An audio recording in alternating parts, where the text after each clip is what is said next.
دنیا و آخرت کی سرخروئی کے لیے اور امت مسلمہ کو دنیا و آخرت میں کامیاب بنانے کے لیے جتنی انتھک کوششیں، جتنی جد و جہد، جتنی محنتیں، جتنی تکالیف علماء امت نے اٹھائی ہیں، اس کی مثل اور مثال ساری دنیا کی قوموں کے کوئی ذمہ دار نہیں پیش کر سکتا۔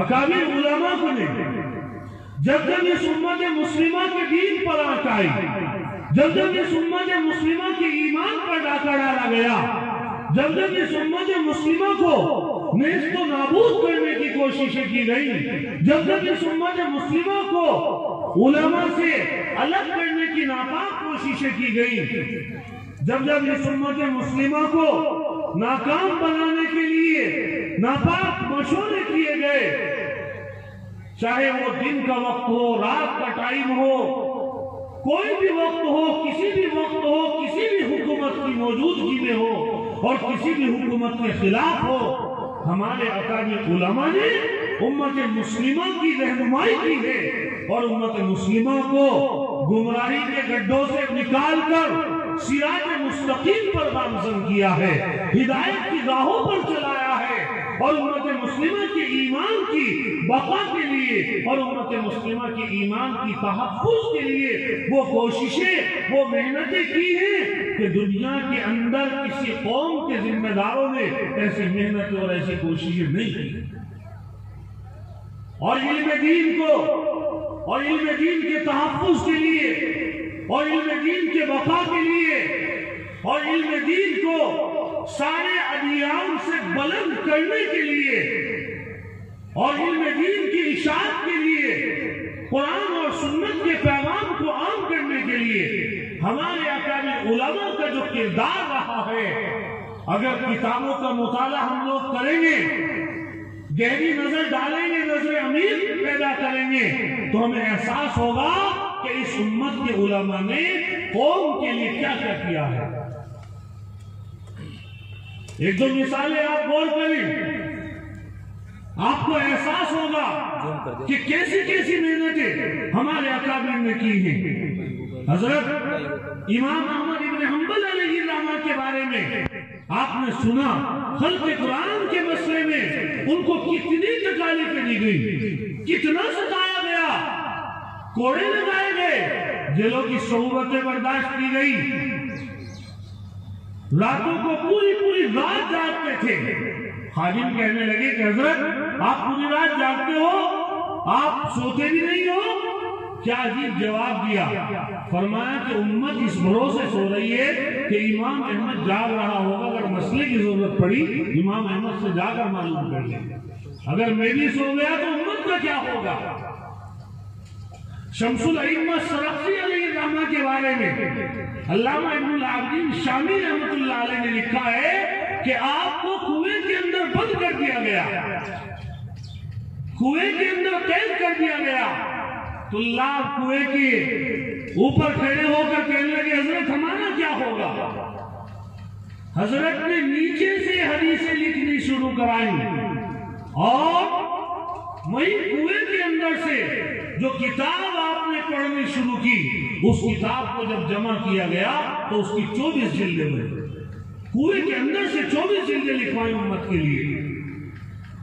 صاحب ہدایہ علامہ مرغی نبی رحمۃ اللہ علیہ نے کتنی محنتیں کی، پوری کتاب ہدایہ جب لکھ کر فارغ ہوئے 80 جلدیں بنی، اور حالات زندگی کے اندر لکھا ہے کہ پوری کتاب جب لکھی ایسے حالت میں لکھی کہ روزے سے رہ گئے، صاحب الدہر آپ کا لقب بن گیا۔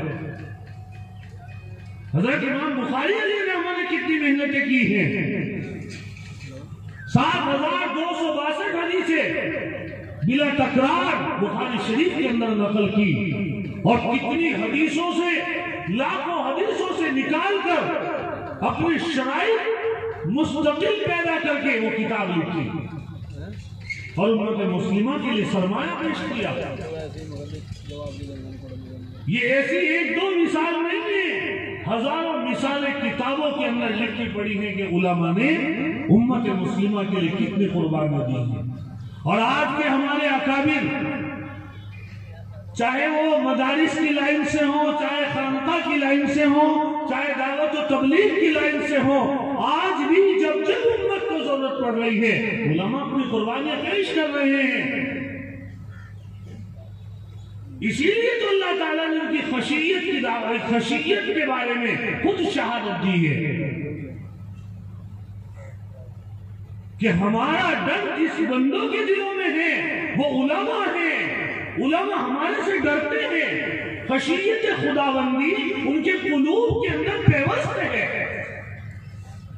اللہ کا خوف ان کے دلوں کے اندر ہے. حضرت نبی علیہ السلام نے اپنے ان کو وارث بنایا ہے. حضرت نبی علیہ السلام نے دعا فرمائی کہ اللہ میرے خلیفاؤں پر رحم فرما. صحابہ نے عرض کیا یا رسول اللہ صلی اللہ علیہ وسلم آپ کے خلیفہ کون ہیں؟ کہ حضرت نے فرمایا کہ میرے خلیفہ وہ ہیں جو میری سنتوں کو زندہ کرتے ہیں، لوگوں کو تعلیم دیتے ہیں اس کی. تو میرے بھائیوں بزرگوں دوستو، ہم اپنے علماء کے بیانات سنیں گے. ہمیں ضرورت ہے کہ ان بیانات پہ عمل کریں اور اپنا رشتہ اپنے علماء سے مضبوط کریں، علماء سے تعلق پیدا کریں. حضرت شیخ علیہ الرحمٰن نے ایک کتاب لکھی ہے الاعتدال فی مراتب الرجال.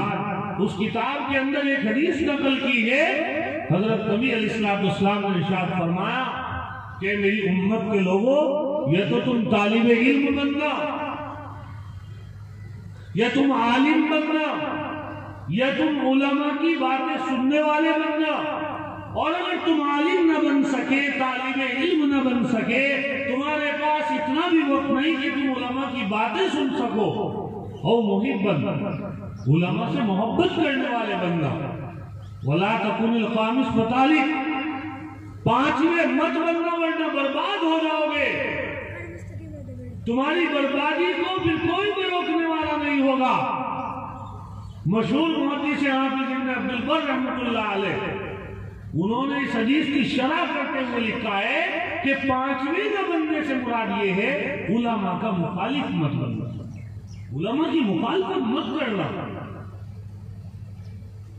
کتابوں میں علماء نے لکھا ہے کہ علماء کی مخالفت خطرناک زہر ہے. حضرت امام اعظم ابو حنیفہ رحمۃ اللہ علیہ نے ایک کتاب لکھی ہے فقہ الاکبر کے نام سے. اس کتاب کی شرح کی ہے ملا علی قاری رحمۃ اللہ علیہ نے شرح فقہ الاکبر.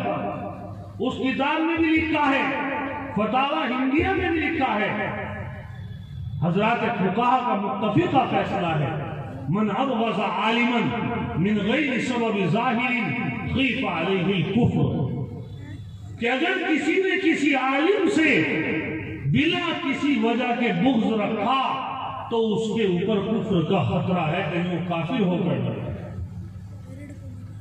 حضرت گنگوئی رحمۃ اللہ علیہ فرماتے تھے کہ میں قسم کھا کر کہتا ہوں اگر کسی شخص نے علماء کی مخالفت کی اور وہ اسی مخالفت پر مر گیا، قبر کھود کر دیکھ لینا کہ اس کا چہرہ قبلے سے پھرا ہوا ہو.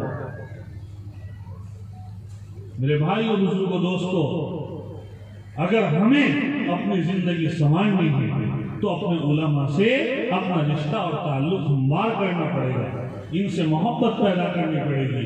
اللہ تعالی ہمیں اپنے اکابر سے جڑنے کی توفیق نصیب فرمائے اور اپنے اکابر کی قدردانی کی توفیق عطا فرمائے. وآخر دعوانا الحمدللہ.